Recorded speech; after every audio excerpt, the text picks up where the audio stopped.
آپ لکھتے ہیں کہ ان کی مہک نے دل کے غنچے کھلا دیے ہیں، ان کی مہک نے دل کے غنچے کھلا دیے ہیں، جس راہ چل دیے ہیں کوچے بسا دیے ہیں، جس راہ چل دیے ہیں کوچے بسا دیے ہیں،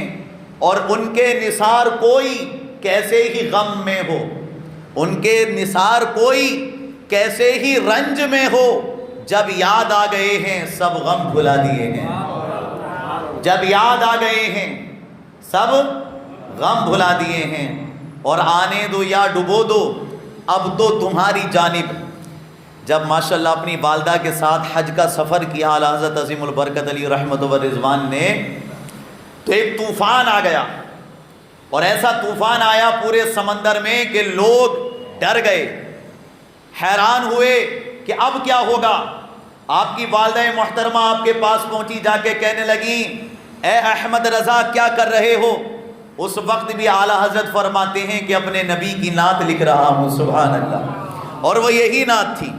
عزیزان محترم، یہی نعت تھی کہ ان کی مہک نے دل کے غنچے کھلا دیے ہیں،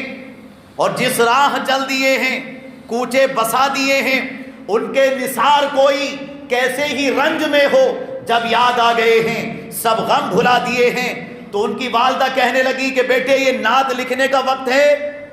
کہ سمندر میں طوفان آ چکا ہے، اور یہ ہمارا جو جہاز ہے ہچکولے کھا رہا ہے، کچھ کرو۔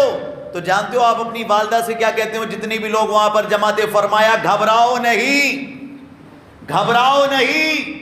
یہ ناؤ نہیں ڈوب سکتی، یہ جہاز نہیں ڈوب سکتا، اس لیے کہ میرے نبی کا فرمان ہے کہ جو کشتی میں سوار ہوتے وقت بسم اللہ مجریہا ومرساہا یہ پڑھ لے گا، اس کو نہ طوفان مٹا سکتا ہے، نہ ہی کوئی پانی کا یا پھر کسی طریقے سے زلزلہ اس کو ختم نہیں کر سکتا۔ لہذا میرا ایمان اور عقیدہ ہے کہ تارے ٹوٹ سکتے ہیں، سورج اپنی جگہ سے ہٹ سکتا ہے، زمین و آسمان کا نظام درہم برہم ہو سکتا ہے، مگر پیارے مصطفیٰ کی زبان سے جو بات نکلی ہے وہ کبھی بدل نہیں سکتی۔ تو جب میں نے اس کو پڑھ لیا ہے تو اب میرا عقیدہ ہے کہ ہمارا جہاز نہیں ڈوب سکتا۔ اور پھر آپ نے لکھا اسی نعت کے آگے کہ یا رسول اللہ آنے دو یا ڈبو دو اب تو تمہاری جانب، کشتی تمہیں پہ چھوڑی لنگر اٹھا دیے ہیں۔ اور پھر عاشقوں نے دیکھا کہ الحمدللہ وہ آنے والا آنن فانن طوفان جو تھا وہ ختم ہو گیا، اور عزیزان محترم حضور اعلیٰ حضرت جتنے بھی آپ کے ساتھ تھے ان کی کشتی، ان کا جہاز اپنے کنارے سے جا کر کے لگ گیا۔ تو عقیدہ ایسا ہونا چاہیے، نبی کی شریعت پر ایمان اور عقیدہ ایسا ہونا چاہیے کہ جب ہم نے پڑھ لیا ہے تو ہمارے دل میں یہ احساس ہو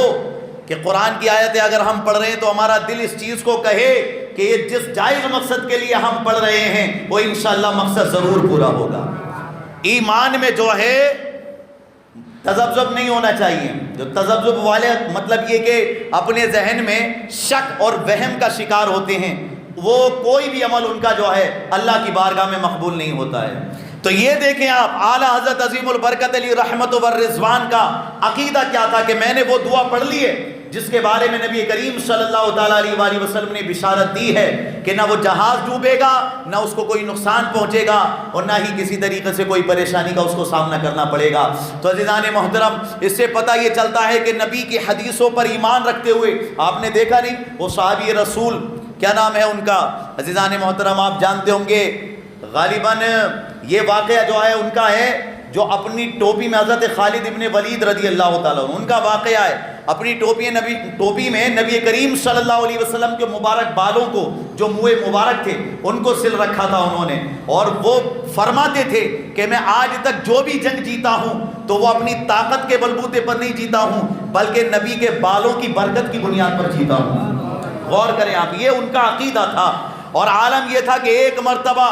یہودیوں نے اور غالباً دوسرے دھرم کے لوگوں نے کہا کہ یہ زہر کا پیالہ ہے، اگر آپ اس کو پی لیں تو آپ کا تو بڑا ایمان اور عقیدہ ہے، کیونکہ آپ کے نبی نے فرمایا بسم اللہ وباللہ الذی لا یضر مع اسمہ شیء فی الارض ولا فی السماء یا حی یا قیوم، جو اس کو پڑھ لے گا تو زہر بھی اثر نہیں کرے گا۔ تو آپ ذرا ہمیں یہ کر کے دکھائیں۔ حضرت خالد بن ولید رضی اللہ تعالی عنہ نے وہ زہر کا پیالہ پی لیا، اور تاریخ شاہد ہے کہ الحمدللہ وہ زہر جو اس میں ملا ہوا تھا وہ زہر کا کام کرنا ہی بند ہو گیا اور آپ صحیح سلامت رہے۔ یہ دیکھ کر کے کئی غیر مسلم الحمدللہ اسلام میں داخل بھی ہو گئے۔ عزیزان محترم، یہ ان کا ایمان اور عقیدہ اپنے آپ پر اور خدا کی کتاب پر اور پیارے آقا کی حدیثوں پر بڑا مضبوط تھا۔ آج جو جتنا زیادہ اپنا عقیدہ قرآن و حدیث کی باتوں پر رکھے گا انشاءاللہ وہ اتنا ہی کامیاب ہوگا۔ اعلیٰ حضرت عظیم البرکت علی رحمت و رضوان کے دربار میں ایک مرتبہ ایک بھکاری آیا اور بھکاری آ کر کے کہنے لگا کہ اللہ کے نام پہ کچھ دو، اور اگر نہیں دو گے تو یہ تمہارا مکان پلٹ دوں گا، یہ مکان پلٹ دوں گا۔ تو اعلیٰ حضرت عظیم البرکت علی رحمت و رضوان فرماتے ہیں کہ خدا کے نام پر تو ہم اپنی جان بھی دے دیں گے، تو 2 درہم یا 2 روپے کی بات کرتا ہے، میں تجھے 20 روپے دوں گا، مگر تو نے یہ جو جملہ کہا ہے کہ میں مکان پلٹ دوں گا، اس جملے کو واپس لے لے، یہ شریعت کے خلاف ہے۔ اللہ والے دھمکی دیا نہیں کرتے، اللہ والے دھمکی نہیں دیا کرتے۔ تو کہہ رہا ہے نا کہ میں پلٹ دوں گا تمہارے مکان کو، تو کیا پلٹ سکتا ہے؟ تیرے اندر یہ حیثیت و اوقات نہیں ہے، تو اپنے جملے واپس لے لے، 2 روپے کے بجائے مجھ سے 20 روپے لے لے، مگر تو نے جو یہ کہا ہے کہ، اور اس وقت میں 2 روپے اور 20 روپے بہت ہوتے تھے، یہ بات ذہن میں رکھنا آپ، ٹھیک ہے؟ اس وقت کے کم سے کم آج سے 150 سال پہلے کی بات کر رہا ہوں آپ کے سامنے، ٹھیک ہے نا؟ فرمایا یہ جملے واپس لے لے، یہ جملے واپس لے لے۔ اگر 150 سال نہیں تو 125 سال پہلے کی تو یہ بات کم و بیش ہوگی، ہے نا؟ کیونکہ عزیزان محترم 101 سال آپ کے وصال کو الحمدللہ ہو چکے ہیں، اور آج جو ہے پوری دنیا میں عرس اعلیٰ حضرت منایا جا رہا ہے 25 صفر المظفر کو، ٹھیک ہے؟ جگہ جگہ فاتحہ کا اہتمام ہے الحمدللہ، یہاں پر بھی فاتحہ کا اہتمام کیا گیا ہے، آپ انشاءاللہ رب العالمین شرکت کیجئے گا۔ فی الحال عرض میں یہ کر رہا تھا کہ کیا فرمایا کہ 2 روپے کے بجائے 20 روپے لے لے، مگر یہ جو جملہ تو نے کہا ہے کہ تمہارا مکان پلٹ دوں گا، یہ جملہ واپس لے لے، یہ شریعت کے خلاف ہے، کیونکہ اللہ والے دھمکی نہیں دیا کرتے، تو یہ دھمکی دے رہا ہے، غلط ہے یہ۔ اس نے کہا مولانا، آپ مولانا ہو میں فقیر ہوں، آپ مولانا ہو میں فقیر ہوں، آپ سے جو کہہ رہا ہوں وہ کرو، اگر نہیں دو گے تو میں یہ مکان پلٹ سکتا ہوں، پلٹ دوں گا میں۔ تو آپ نے فرمایا دینے کو تو میں تجھے 20 روپے دوں گا، لیکن تو نے یہ جو جملہ پھر دوبارہ کہا ہے اس کو واپس لے لے، یہ شریعت کے خلاف ہے جو تو کہہ رہا ہے کہ مکان پلٹ دوں گا، یہ سارا تام جام ختم کر دوں گا۔ عزیزان محترم، بس وہ فقیر اس بات پر وزید تھا، اور آپ اس کو یہی سمجھا رہے تھے کہ اچانک گھر سے خبر آئی کہ گھر کی 30 بالائی منزل سے مفتی اعظم ہند جو چھوٹے بچے تھے اس وقت میں وہ گر گئے ہیں گردن کے بل۔ تو ان کی والدہ بھی یہ گفتگو سن رہی تھی اعلیٰ حضرت کی، تو اعلیٰ حضرت علی رحمت و رضوان کی والدہ نے کہا بیٹے تو فقیر کے منہ کیوں لگا، اس کو دے دیتا اور جو یہ کہہ رہا تھا اس کو مان لیتا، دیکھ بیٹا گر گیا۔ تو اعلیٰ حضرت عظیم البرکت علی رحمت و رضوان فرماتے ہیں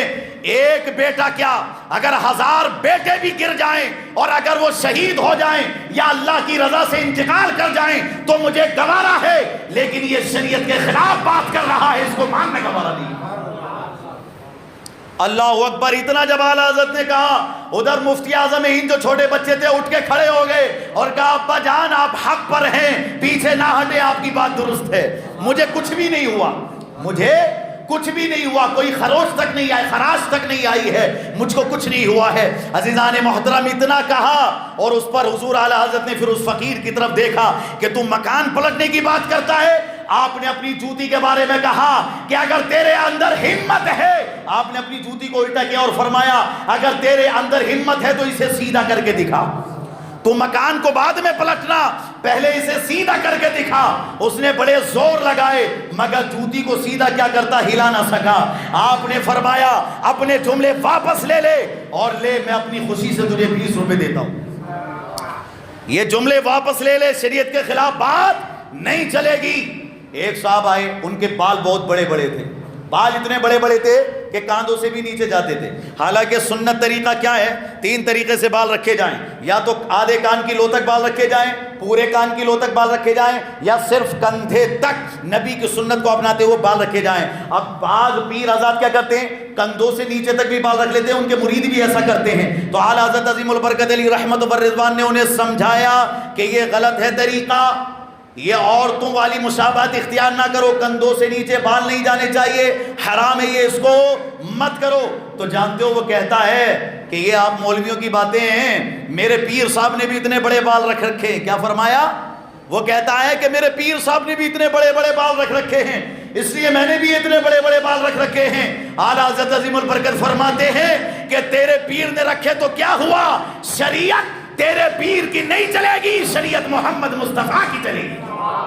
صلی اللہ علیہ وآلہ وسلم۔ شریعت کس کی چلے گی؟ پیارے محمد مصطفیٰ کی، تیرے پیر کی شریعت نہیں چلے گی۔ جو شریعت میں آیا ہے حکم اس پر عمل کر۔ اور عزیزان محترم، یہ تھا آپ کا علمی کمال کہ جس غلطی کو جب چاہے دیکھا، جہاں دیکھا وہی آپ نے ٹوک دیا، یہاں تک کہ آپ کا پیر خانہ مار ہیرا متحر